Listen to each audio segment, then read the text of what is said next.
going on, YouTube? Yeah, I'm at the gym and I'm crying again, so make fun of me all you want, I don't care.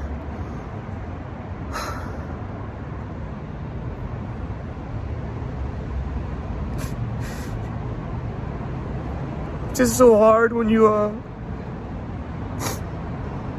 care for someone so much and you love them, and for 6 years you love them, and for 6 years you never complained about them. You never had one complaint about the relationship other than maybe could there be more of it? Could we see each other more? And that wasn't even a complaint, though, just a request. And you had your best times and your worst times, but it was never the problem with the relationship. It was just life, the pandemic, issues, concerns, whatever, outside stuff, but not inside stuff, not in your heart stuff, not in your mind, not in your relationship stuff. And so I find it really, really hard to have the person I love the most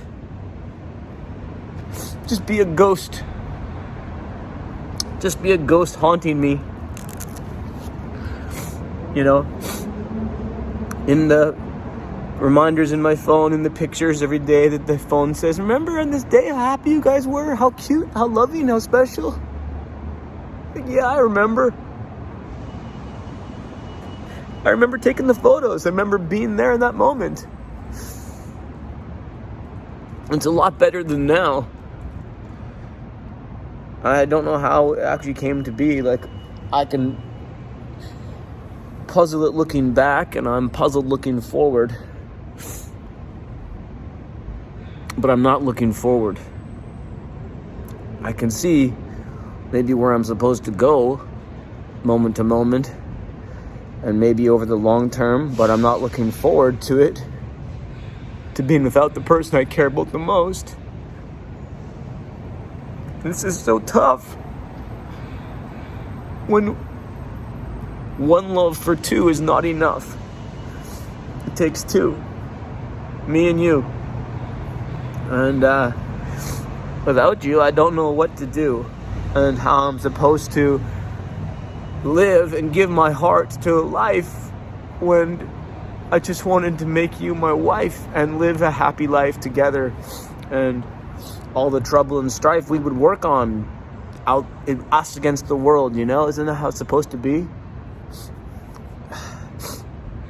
And then we make a family and we live happily ever after. But 11 weeks ago today, yeah, I know. Don't count the days. I can't help it. It's a round number. It's a week to week counting. It's easy to say it's a Monday. And 11 weeks ago today, this evening, a small discussion led to a small investigation, led into a small kind of argument that I felt that you were kind of gaslighting and being defensive over, and then putting it on me about some other dinner time issue. Oh, that's all microaggressions, so stupid. And then when we dug a bit further, we scratched the surface to realize you were lying to me. And you lied to me for probably a year, because you went on trips, working school trips as a TA with your professor, and you said there was other professors and other students going, and the whole time it was just the two of you on 5 or 6 trips over the course of, 13 months or something, over the course of a year.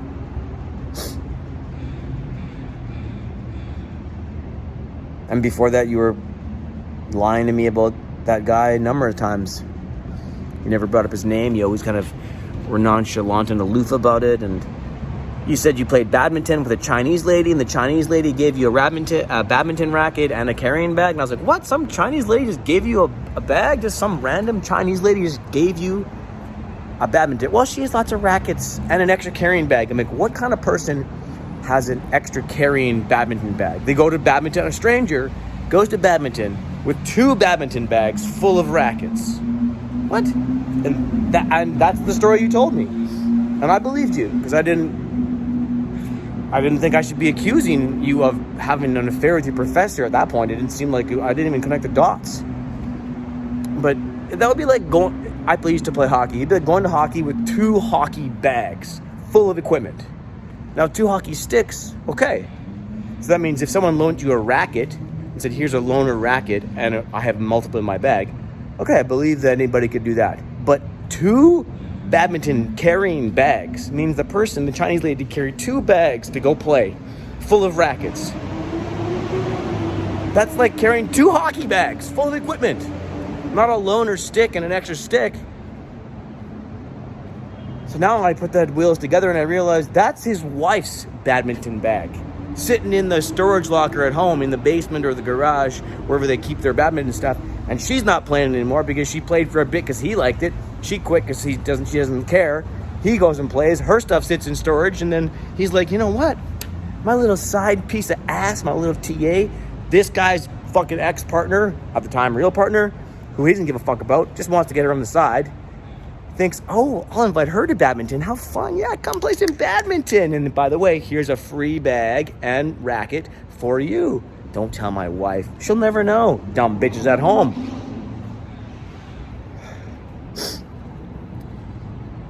It's so frustrating to be fooled. To be fooled when you're not a fool, but you feel like you have been. And you're really good at, as an actor, I'm good at objectives and motives. And as a detective, I'm really good at investigating scenes and murder mysteries and such. And I've always been really good at this.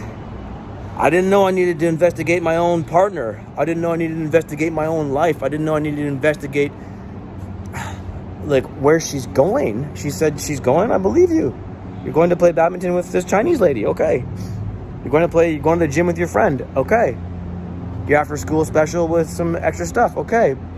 You're going out of town with who? With this teacher, that teacher, and these other students. Okay.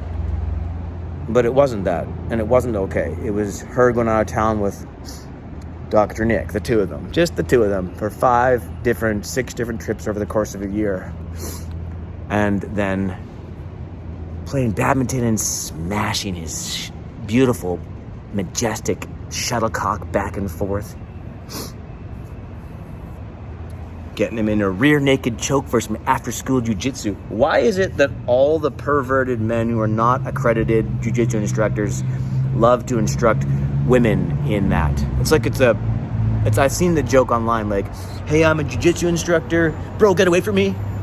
Here, come here, girl. I'll give you the rear naked choke. He's like teaching the women, but the guys he's kind of pushing away. He's like getting on top of them. You've seen those sketches, right? They're all over the internet. My life's like a fucking bad sketch now. And I'm at the gym 11 weeks later. I'm pretty sure I've lost like a bunch of, I probably lost like 10% body fat in that past 10 weeks. I was in shape before and then in shape, out of shape, and hurt and doing stuff. It wasn't like she left me because I was gross. We had an amazing, intimate relationship, and we had a very good romance relationship, and we had so many great things. The only thing we didn't have was the ability to watch her 24 hours a day while at school, and to, get in the way of some other person being there to kind of snake his way in for 3 or 4 years. I mean, it's easy to do, right? If you have familiarity with someone for 4 years every day as a teacher, and then you make them be in your class, and then you have extracurricular activities after school with them, then you make them the TA, and in the course they have to read 20 of your books, and they get to grade all of your assignments. I mean, this is a very intimate relationship, personal, professional, blurring of lines. So it's pretty easy to prey upon that type of person as a predator professor, as a professional predator professor, and it's pretty easy to succumb to that. Oh my God, he's so smart. He's in the field that I'm so dreaming, trying to get into. He's got the career I want, and oh my God, he's so Mr. Positivity and happy and great, and he's loyal to his wife and kids, and he did give me that cute little butt smack. I'm sure that was nothing. And all this fucking shit that they do to weasel their way into women's worlds, They weave a wild web. These scorpion, snake-like spider men who just creep in. And then women are all deranged by the modern-day Marxist movement. Feminism, lesbianism, isms, transhumanism, anything that is sexism, that victimizationism, Me Tooism, all the things that make the point a victim and a victor and an attacker and abuser, all this segregation, separation, all this stuff. And what, am I supposed to just show up to her school and be like, walk in and be like, yo, professor, this chick is with me. Recognize the rock, respect it, and don't make me come here again. Like, that's not going to be cool. There's not going to be a cool look for her at school to have me roll in all hot and say, bro, that's my hoe. Just so you know, I'm watching you. Like, that's not going to go over so well. I wish I had done it, and then my partner would have been pissed for me intruding her school life and threatening the professor in a way that sounds like, you know, territorial. And then that makes you seem small. So and that's all hindsight. At the time, I was just like, okay, I don't know if I like this guy, but what am I supposed to do? He's your professor, he's your teacher, you're supposed to work with him. Okay, well, I trust you and I love you, so I'm sure it's good. And you tell me you love me and you trust me and we're together, so I'm sure it's good. By the time it wasn't good, it was too late to recognize. And then 11 weeks later, 11 weeks ago, I finally said, for the third time, are you fucking this guy? Are you in love with him? Like, where's the affection and love for me? No, I love you. That's not true. I'd never do that. Okay. It seems like you're doing that. And what was that new kind of sex move you did? What was that? Where'd that come from? I didn't teach you that. I mean, that's something I'm aware of doing, but I didn't do to you because for such and such reasons. But you did that. Where did that come from? And it was kind of like a subtle thing I noticed and didn't say anything about. It's kind of like, huh? And then when I asked you, why are you not being affectionate and loving to me? You said, I want you to have that. I want you to feel a love and affection. I want you to feel heard and validated. But you didn't mean it by you, did you?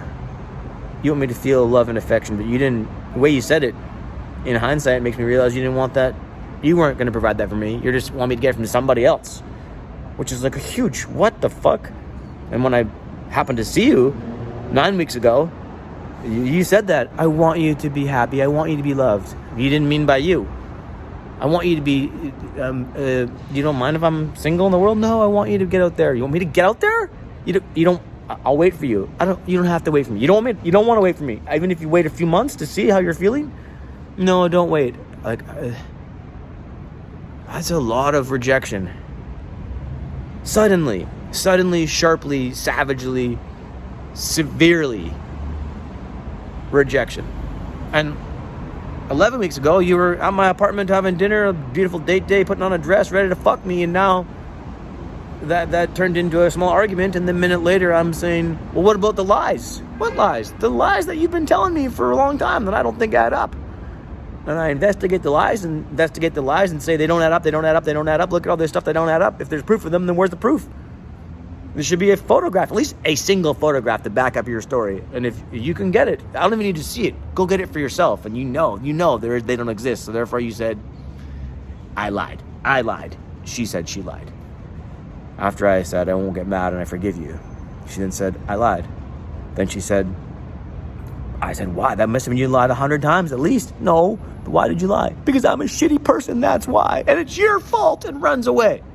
And I never really saw you again. One time. Which I still have to make a video on that. It's a great chapter. It's a terrible chapter. But for you guys, it might be entertaining. But for me, it's fucking terrible. So 11 weeks ago today, she ran away after saying that she lied because she's a shitty person, and that's why. And we know what that means. You don't lie for no reason. You lie because you need to cover something up. You lied that many times, it means you're covering up something much more massive than it is, which is an emotional, then physical affair. And she still claims, no, I didn't. But then what would you need to lie about? What's the purpose of lying at all if you're not covering up that? We just went out of town. We did a work thing. It was a work thing. No big deal. If it's no big deal, then you wouldn't lie about it. If it's no big deal, it's no big deal. If it's no big deal, you'd still be my life partner. And you wouldn't be saying, no, I don't need that at all. So you drop all of our life promises, partnership, all the love and affection we had, all the promises, what we are and were, and all the good times we had. You just drop that from one monkey bar to none. You're swinging on the branch and you're just going to go down to the ground? No fucking way. You're on to the next one, on to the next one, on to the next one. Fucking Jay-Z, right? On to the next one. Dr. Nick, right? Mr. fucking perfect prick who's married with 3 kids and is a fucking egomaniac. And his YouTube profile and his Instagram profile are immature, unprofessional, and absolute egomaniac, disgusting, deplorable acts of deranged weirdo who's always, hey! He's so fake. And you got taken by that narcissistic thing because you're a narcissistic avoidant and he obviously is too, or both lie to your families. You lied to me and yourself and your family. He lies to himself, you, and your family. And nobody wins. You all think you win short-term benefits because he's going to, what, promise you the fucking moon and then give you what? Some fake stars? Gold star on your fucking exam paper?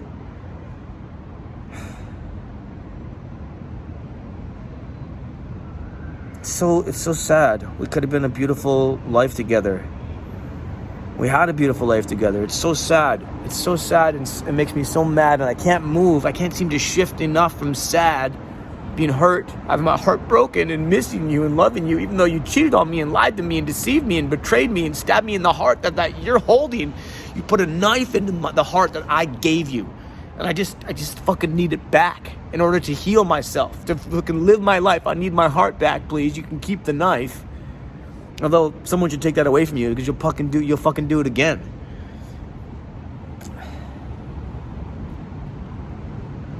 It's just so sad. And I try to shift from being sad to mad so I can just like use the anger to let go of the heartbreak and just turn into heart make. Or heart black or something where I can just take it back and I can attack the world in a way that makes me feel like I'm fighting for my survival and not just being absolutely crushed by it. Yeah, I'm lifting insane heavy weights and I'm getting stronger physically, and I guess that's supposed to apply mentally. But I know that in the end, I just miss you. I miss you. You're my best friend. And I love you. And I can't just turn it off. I wish I could. And just flip the switch to someone else or myself or anything else. Just, no love for you. And I'll just turn it on to guitar. Turn it on to the gym. Turn it on to that girl. Turn it on to me. Turn it on to the rest of humanity. But it's still flipped onto you. I just don't know how to get it off you. It takes time, I guess. Even though you deceived me and betrayed me, it would have been easier to walk in on you having a physical affair in front of me, and I could be like, gross, what are you doing? And then I could have that image and feel like angry about it. But because it was all like hearsay, after the fact, conclusional, circumstantial evidence, and no smoking gun evidence of like walked in on them with your dick in their mouth or something. Smoking the gun, honey, funny, I just got that. Then it would be hard, like obviously really offensive, but you'd be like steaming mad, and you would never then see them that way. I only see her as the photographs that we had for 6 years, which I took many, many of. I documented our life so well because I thought that was going to be my wife. So my documentation of our relationship was extensive. And all those memories now just flood back in. And I did all that because I thought that this was a forever thing. And I was building a life album. I thought that these are photographs we'll look back at. And we talked about that. We talked about me saying that we'll look back at these in 50 years and love it. You know, whether it's a sexy boudoir photo or a fun one or a family one. And now she's just someone who ruined my family pictures.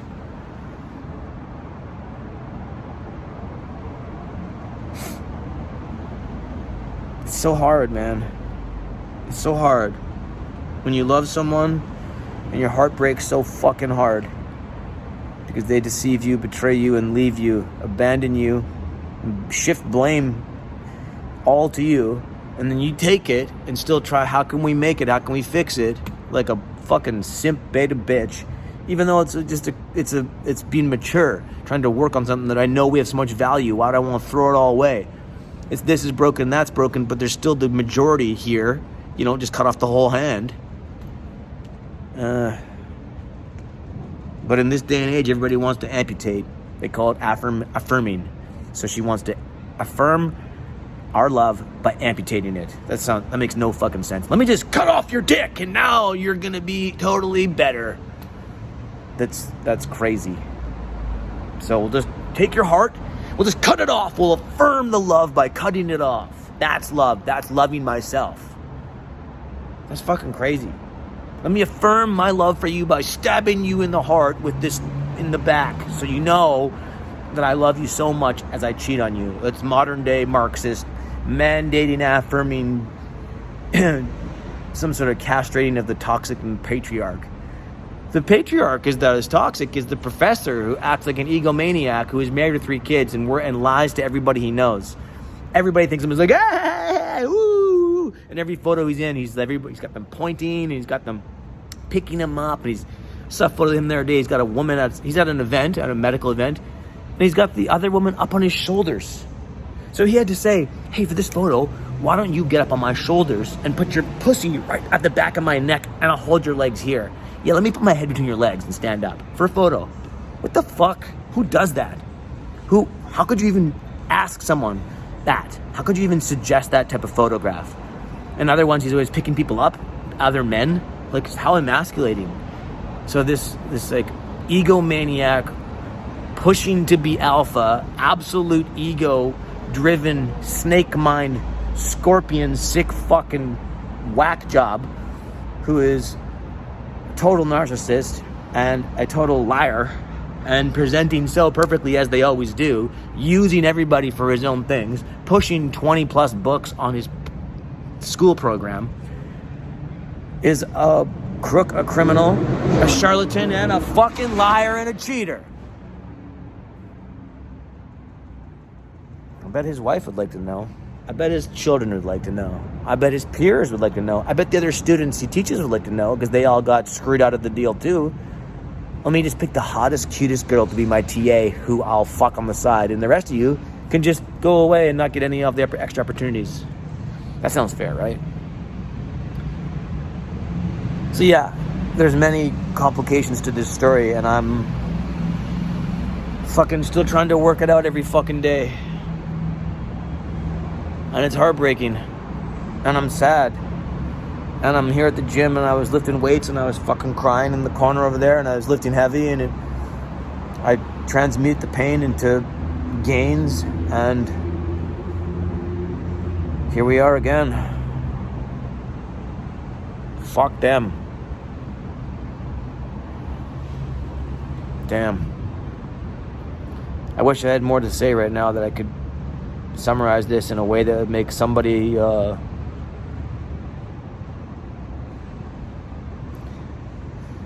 understand how this is happening. I'm sure to other people in different details, but in the same, because they're just not making good people anymore. People are just so caught up in selfish behaviors, and they're taught by the Marxist propaganda of society to just ignore people, treat them in silence, move on to the next one, swipe, swipe, swipe, swipe, swipe, scroll, scroll, scroll, scroll, scroll, next, next, next, oh, like, not like, hate, comment, comment, comment, move on, move on, move on, self-serve, self-serve, selving, selving, selving, sell, sell, sell, whores, whores, whores, whores. There's some whores in this house. There's some whores in this house. Thank you, Cardi B, for being the biggest biatch ever selling crotch.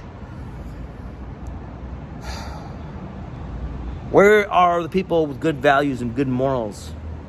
Where are the honest integrity people with loyalty that will say, I love you, honey, this thing here we need to work on, and that we can fix, but it's more about communicating and working through stuff, because life hits you from all angles.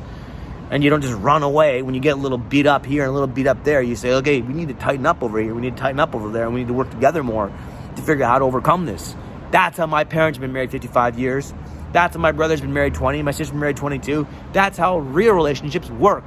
You work through it. You don't just throw it away and try again tomorrow on a new one. Something is a little bit cracked. Well, I think that other person's so attractive. We're attractive. You're attracted to me. I'm attracted to you. We have an attraction. There's a beautiful thing. We have a great chemistry, great romance, great intimacy, great sex life, great comedy, great conversation. You're now finding yourself pulled to this person. How easy. I can go online and be pulled to left, right, and center by any Instagram hoe presenting as some sort of professional model. Wow. So much attraction.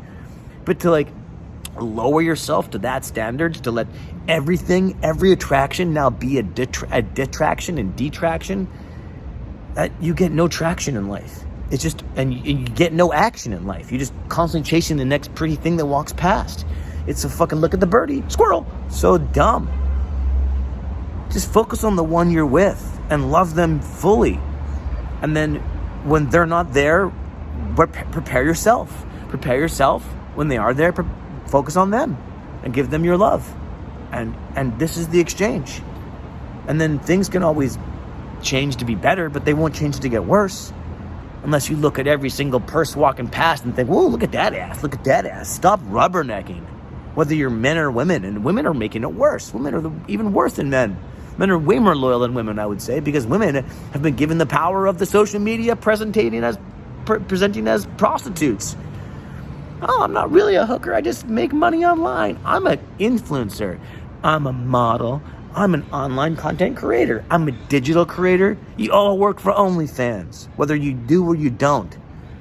Are you making your money by presenting yourself in bikinis and looking pretty online? Then you work on OnlyFans. And sex sells, and women are using it to abuse men and the patriarchy and the tradition of family and the matriarchy and the matrimony of anything that's holy, which is being loyal and respectable and caring for yourself and the people and your health of who you're with. Sharing yourself with everybody is not good. Sharing yourself with a few caring people is key. And loyalty is dead. And to me, my queen was royalty. But without loyalty, she's a fucking pawn. And that bitch is gone. Peace.